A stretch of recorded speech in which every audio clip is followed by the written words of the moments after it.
எல்லாரும் எப்படி இருக்கீங்க? எல்லாருமே நல்லா இருக்கணும்னு கல்லுக்கிட்டு வேண்டிக்கிறேன். ಸಮಸ್ಯೆ ಕೋಚಿ ಜಗನ್ನಾಥ್ ಸಮಸ್ಯೆ ಕೆಮ್ತಚ್ಚಂತಿ ಎಮ್ ತಸಕ್ಕೋ ಸರ್ತಾಂದು இன்றைக்கி என்ன வீடியோ பார்க்க போகிறோம் அப்படின்னா, இன்றைக்கி வந்து ஒரு ஸ்டைலில் வந்து எல்லாம் காய்கறியும் போட்டு கூட்டு மாதிரி செய்ய போகிறோம்.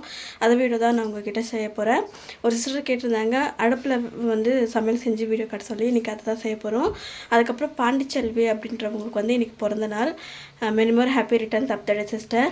எப்போவுமே ஹாப்பியாக இருங்க. இதே மாதிரி நீங்களும் அவங்களுக்காக விஷ் பண்ணிவிடுங்க. இன்றைக்கி யார் யாருக்கெல்லாமே பிறந்த நாள் மேரேஜ் அனிவர்சரி இருக்கும் அவங்க எல்லாருக்குமே happy marriage anniversary, happy birthday. எப்போதுமே வந்து ஹாப்பியாக இருங்க. ஹாப்பியாக இருக்கிற மாதிரி நீங்களே சுச்சுவேஷனை க்ரியேட் பண்ணிக்கோங்க. ஹாப்பியாக இருக்கிற மாதிரி எந்த ஒரு நேரமும் வராது, நம்மளாக தான் அதை வந்து க்ரியேட் பண்ணிக்கணும்.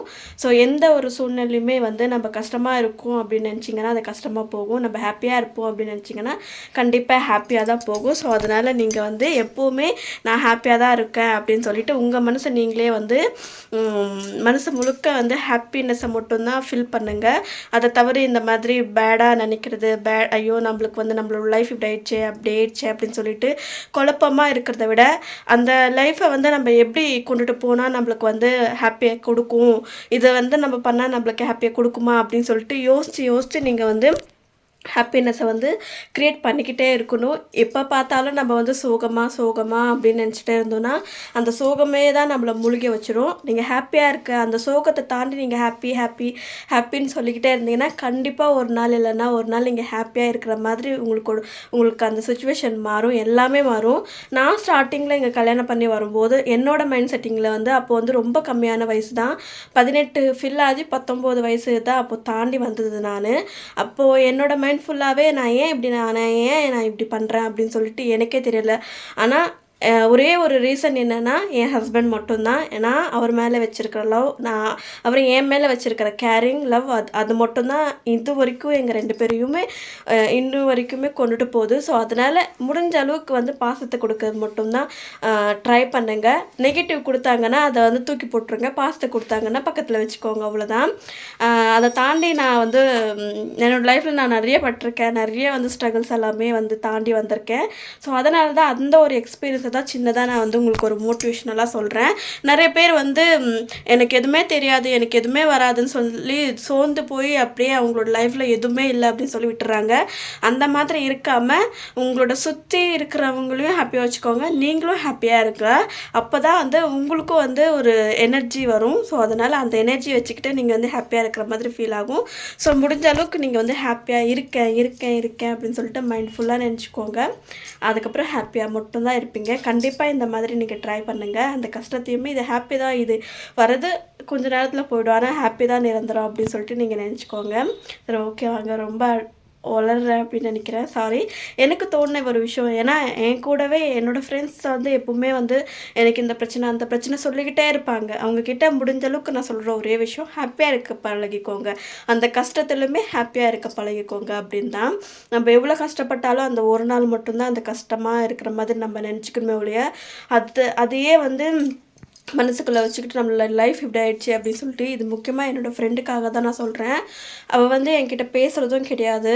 அவளோட ஒரு இன்சிடெண்ட் வந்து அவளை ரொம்ப மாற்றிடுச்சு, தனிமையாக இருக்கா.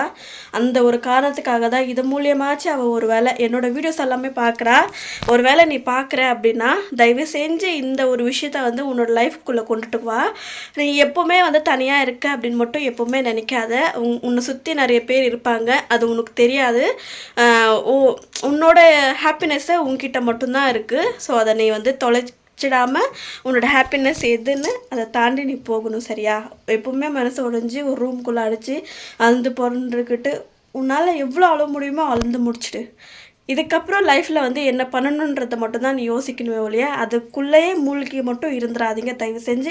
யாருக்கெல்லாமே வந்து மறக்க முடியாத ஒரு விஷயம் நடக்குது அப்படின்னா அதை வந்து அதுக்குள்ளேயே இருந்து நம்ம அதோட போகணும்னு மட்டும் நினைக்காதீங்க. அதை தாண்டி நீங்கள் வந்தால் மட்டும்தான் உன்னை சார்ந்தவங்களும் ஆகட்டும், இல்லை நீங்கள் விரும்புகிற அந்த பர்சன் உங்கள் கூட இல்லைனாலும் நீங்கள் இப்படி இருக்கிறத வந்து அவங்களுக்கு இன்னுமே ஹார்ட் ஆகும். அதுவே நீங்கள் வந்து ஹாப்பியாக இருக்கீங்கன்னா அவங்களும் ஹாப்பியாக பண்ணுறாங்க. உண்மையான காதல் ஒருத்தவங்க கூட இருக்குது அப்படின்னா கண்டிப்பாக நீ ஹாப்பியாக இருந்தேன்னா அவங்களும் ஹாப்பியாக இருப்பாங்க. ஸோ அதனால் ஹாப்பியாக இது பண்ணிக்கோங்க. சரி, ஓகே வாங்க வீட்டுக்குள்ளே போகலாம். பாருங்கள் ஃப்ரெண்ட்ஸ், இன்றைக்கி வீட்டு வேலையும் நடந்துகிட்ருக்கு. ஆவாதுன்னு நினச்சிட்டு இருந்தோம். ஸோ கொஞ்சம் செங்கல் சிமெண்ட் இருந்ததுனால வேலை செஞ்சிட்ருக்காங்க. இது வந்து தக்காளி, அதுக்கப்புறம் கத்திரிக்காய், அது வந்து பெரிய அவரைக்கான்னு சொல்லுவோம் பார்த்திங்களா அது. அதுக்கப்புறம் வந்து இது கிழங்கு, கருணக்கிழங்கோ சேப்பக்கிழங்குன்னு சொல்லுவோம் இல்லைங்களா, ஒலவான்னு இருக்குதுல்ல அது, பீன்ஸு. அதுக்கப்புறம் வந்து பூசணிக்காய். இது எல்லாமே வந்து கட் பண்ணி எப்படி பண்ணுறது அப்படின்னு சொல்லிட்டு இன்றைக்கி அடுப்பில் பண்ண போகிறோம்.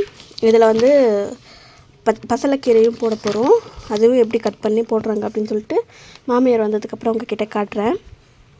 ஃப்ரெண்ட்ஸ், மசாலா வந்துக்கு ரெடி பண்ணிட்டோம்.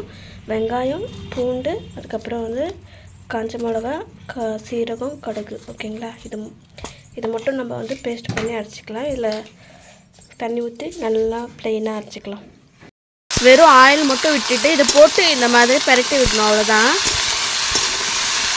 ஏன்னா அடுப்பில் வச்ச உடனே வந்து ஹீட் ஆகிடுச்சு, அதனால் வீடியோ எடுக்க முடியல என்னால்.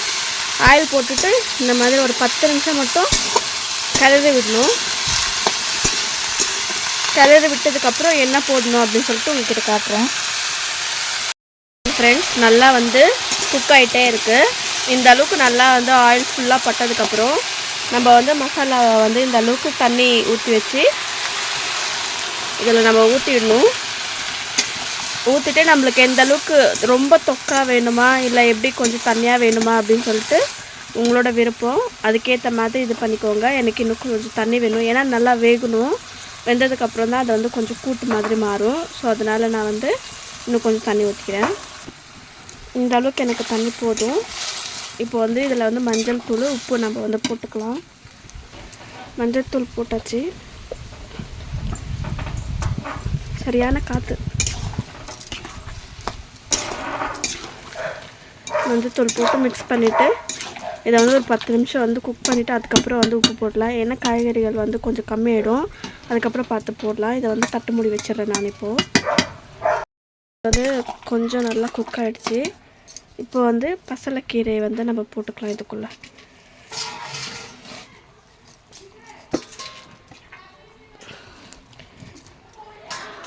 தண்ணி சாப்பாட்டுக்கு வந்து சூப்பராக இருக்கும் சாப்பிட.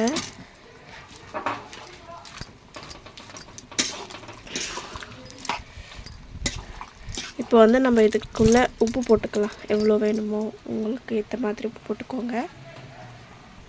பாருங்கள் ஃப்ரெண்ட்ஸ், அடுப்புக்கிட்ட வச்சேன் எப்படி டப்பா ஆயிடுச்சுன்னு சொல்லிட்டு. கொஞ்சம் இங்கே பரபரப்பாக இருந்துட்டேன்னா உப்பு போட்டுக்கிறேன். நான் வந்து 2 ஸ்பூன் போட்டுக்கிறேன். இதில் வந்து வேறு எந்த மசாலாவும் ஆட் பண்ணுறதில்ல, அரைச்ச மசாலா தவிர. இப்போ வந்து நல்லா குக் பண்ணி விட்டுடலாம்.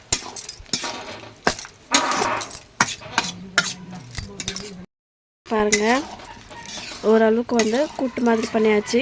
உங்களுக்கு தண்ணி வேணும்னாலும் இந்த மாதிரி தண்ணி வச்சுக்கலாம். இன்னும் கொஞ்சம் தண்ணி வந்து நல்லா இதாகிடணும், ஏன்னா ரொம்ப தண்ணி சாப்பாடு தான் சாப்பிட்றாங்க அப்படின்றதுனால இவ்வளோ வேண்டாம். இன்னும் கொஞ்சம் தண்ணி வற்றட்டும். வற்றினதுக்கப்புறம் ஃபுல் ஃபினிஷிங் ஆனதுக்கப்புறம் உங்கள்கிட்ட காட்டுறேன். ஆயிடுச்சு. எவ்வளோ தொக்கு மாதிரி ஆயிடுச்சு பார்த்தீங்களா, அவ்வளோதான்.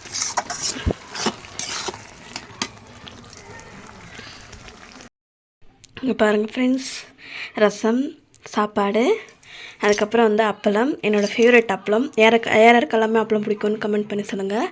அதுக்கப்புறம் பசலைக்கீரை கூட்டு, மதியம் சாப்பாடு. வாங்க சாப்பிட்லாம் எல்லோரும். நீங்கள் என்னென்ன சாப்பிட்றீங்க மதியம் அப்படின்னு சொல்லிட்டு கமெண்ட் பண்ணி சொல்லுங்கள். ஓகே, நான் சாப்பிட போகிறேன். எல்லோரும் வாங்க சாப்பிட்லாம். ரசம் யாருக்கு பிடிக்கும்? ஓகே, நான் சாப்பிட போகிறேன். இன்றைக்கான வீடியோ எப்படி இருந்துச்சுன்னு மறக்காமல் கமெண்ட் பண்ணி சொல்லுங்கள். பிடிச்சிருந்துச்சி அப்படின்னா ப்ளீஸ் லைக் அண்ட் சப்ஸ்கிரைப் பண்ணி பாருங்கள். ஓகே, பாய் எல்லாருக்கும்.